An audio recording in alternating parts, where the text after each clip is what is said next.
Aujourd'hui, on voit que j'ai plus besoin de demander de l'autorisation de personne pour faire partager l'objet de ma création, l'objet de ma passion.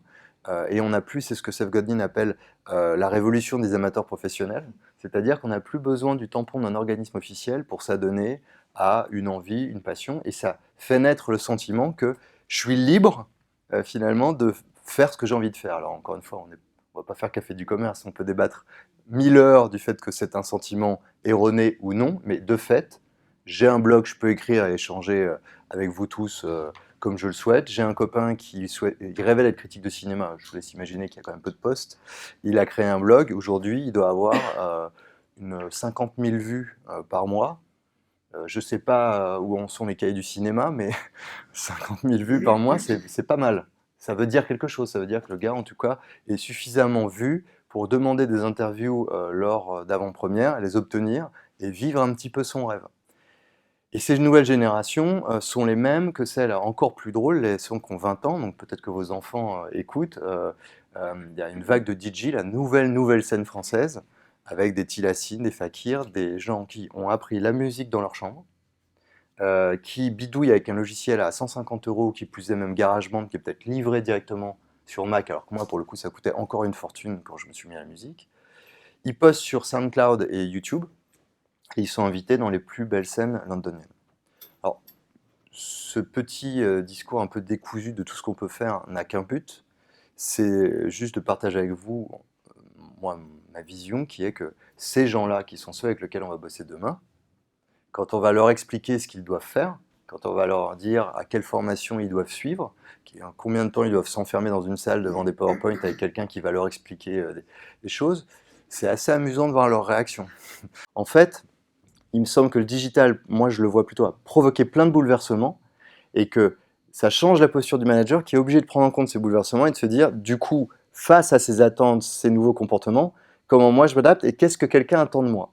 Et je pense que la première chose aussi, c'est que c'est inversé à la pyramide, c'est-à-dire que le manager, il est au service du collaborateur et il se dit, qu'est-ce que je peux faire pour toi. En fait, le manager, et c'est rigolo d'ailleurs, c'est plus un community manager. C'est-à-dire que c'est là quelqu'un qui va savoir prendre le recul nécessaire pour me diriger vers la bonne personne, me diriger vers le bon écrit, me diriger vers la bonne formation, mais appeler la RH immédiatement en disant waouh, t'as raison, on va appeler la RH, on va voir si eux, au catalogue, ils ont quelque chose. Sinon, moi, il se trouve que je connais quelqu'un qui peut peut-être t'aider. Et on est dans l'entremise, c'est-à-dire que c'est vraiment je mets en relation et je te donne les moyens de trouver la réponse. Mais moi, je ne la possède pas forcément. Un manager, à mon avis aussi, c'est un assembleur aujourd'hui. C'est quelqu'un qui va arriver à trouver le talent et à assembler les bons talents. C'est pour ça que le rapport avec la RH, c'est recrutez-moi tel profil. En fait, ce qui est important vis-à-vis des RH, c'est de leur faire comprendre quelle équipe on essaye de bâtir, qu'est-ce qu'on essaye de faire, qu'est-ce qu'on veut faire naître comme valeur au sein de l'équipe, et faire que l'ensemble soit cohérent et pas d'être sur un empilement de gens talentueux. On le sait dans le domaine sportif, ça n'amène jamais à rien. Vous pouvez prendre une succession de stars, si ces stars n'ont pas envie de travailler ensemble, ça mène nulle part. Le manager aujourd'hui, il décèle, comme un peu un castor, il arrive à trouver les talents, et il arrive à les réunir, les assembler, et après, du point de vue justement de l'épuisement, de l'exemplarité ou du cadre. L'enjeu du manager aujourd'hui, c'est d'arriver à bâtir cet édifice et ensuite à créer de la confiance au sein de l'équipe et de la confiance individuelle. Puisque l'enjeu, l'un des marqueurs du digital, c'est de faire naître plus de collaboration, plus de prise d'initiative, d'être plus transparent. Si vous réfléchissez bien, il y a une chose qui est commune à tout ce qui a trait au digital, c'est la notion de confiance. Aujourd'hui, il y a un milliard vraiment d'outils qui permettent de suivre l'activité de quelqu'un de façon collaborative. Et je ne parle pas des emails. Je peux vous en donner quelques-uns. Par exemple, Trello, qui a été inventé à la base pour des informaticiens, ce sont des cartes. Une carte, c'est une tâche. Vous rangez ces cartes dans des colonnes. Les colonnes sont les grands thèmes. Il y a des dates, il y a des niveaux de priorité, il y a des gens affectés à ces tâches-là. Et vous jouez à placer ces cartes et vous voyez les cartes avancer. Et même sur votre Apple Watch, il y a Trello, vous êtes notifié de l'avancement de telle carte, de la fermeture et tout. À ce moment-là, quand on rejoint quelqu'un, son manager, on ne vient pas pour prendre de l'info. J'ai toute l'info. Par contre, je viens pour créer quelque chose, pour utiliser cette info. Et l'attente des gens aujourd'hui autour de la liberté n'est pas une attente de liberté au sens je veux qu'on me foute la paix, donc ne t'occupe pas de mon travail. C'est pas vrai, moi je constate pas ça.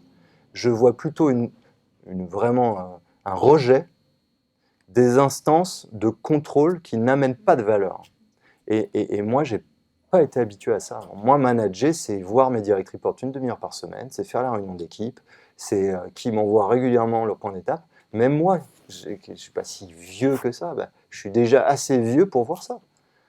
Et donc, ça veut dire comment je vais faire pour me jeter à l'eau et comment surtout je vais faire vis-à-vis moi, manager, de mon manager, quand il va me dire « T'as vu tes équipes ?» Non, non, bah, ils m'ont pas donné de news, c'est que tout va bien. Tu te fous de ma gueule, tu es parti jouer au golf, tu travailles plus. Je dis, mais non, mais... Voilà. Et comment on change tous en même temps? Parce que si on ne change pas tous en même temps, ce que je vous raconte, ça n'existe pas. C'est vrai que souvent, on le voit bien, moi on me dit sur le digital, comment je maîtrise ça, comment je contrôle. Et même certains RH qui parfois violemment, lors d'une conférence, m'ont interpellé en me disant mais moi si j'ai pas envie de monter dans ce train du digital, alors moi une fois c'était amusant cette métaphore du train, je dis bah, le problème c'est que le train il est parti de toute façon. Donc après vous montez dedans, vous montez pas dedans, mais le problème là c'est même pas de savoir si c'est vous qui allez le piloter et mettre le charbon. Le train du digital est parti, il est à toute vitesse dans notre sphère sociétale.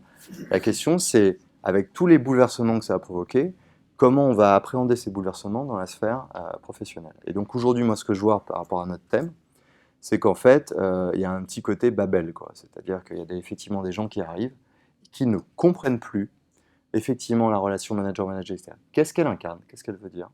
Qui ne comprennent plus les notions d'ordre, les notions de réunion, les notions de circulation d'informations telles qu'elles sont faites dans une entreprise, voire de rétention d'informations, les notions de pouvoir, qui sont très intéressantes à relire. C'est quoi le pouvoir? C'est le gars qui a le titre.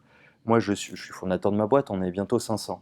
Mais je suis chahuté, si je dis une connerie, fondateur ou pas fondateur, je suis vraiment chahuté parce qu'en fait, ça se joue sur autre chose le pouvoir, ça se joue sur autre chose le respect. Et ce qui est très intéressant, c'est qu'à l'inverse, c'est peut-être plus facile qu'avant d'en avoir pour peu qu'on le prenne par le bon biais. Évidemment que le rapport manager-manager où le manager c'était celui qui avait l'information de la direction qui descendait gentiment et il avait aussi du pouvoir parce qu'il y avait celui dans la salle qui allait vous dire et donc je peux vous dire, bah, le gars qui s'assoit là-dessus pour manager, il est hors sujet totalement. Donc c'est pour ça que les valeurs du digital, la confiance, la transparence, la collaboration, finalement c'est les trois principales.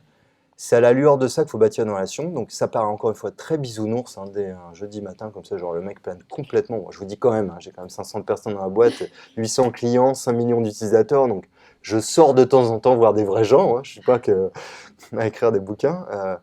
Mais ça dépend des gens. Voilà, c'est un échec, moi, même chez moi. Ça marche vraiment pour certains, donc je crois à ce que je vous dis. Et cette relation d'identification, d'assemblage, de développement, de mise en relation et de lâcher prise. Vraiment, je parle bien de lâcher prise. C'est vraiment, vous savez, le truc des team building, on se laisse tomber.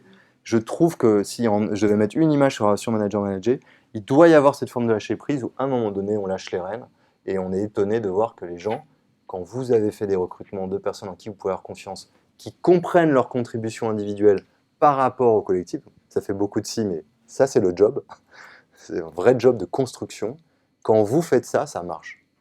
Et après, ça marche pas avec tout le monde. Parfois, vous n'êtes pas clair. Parfois, les gens s'en foutent. Parfois.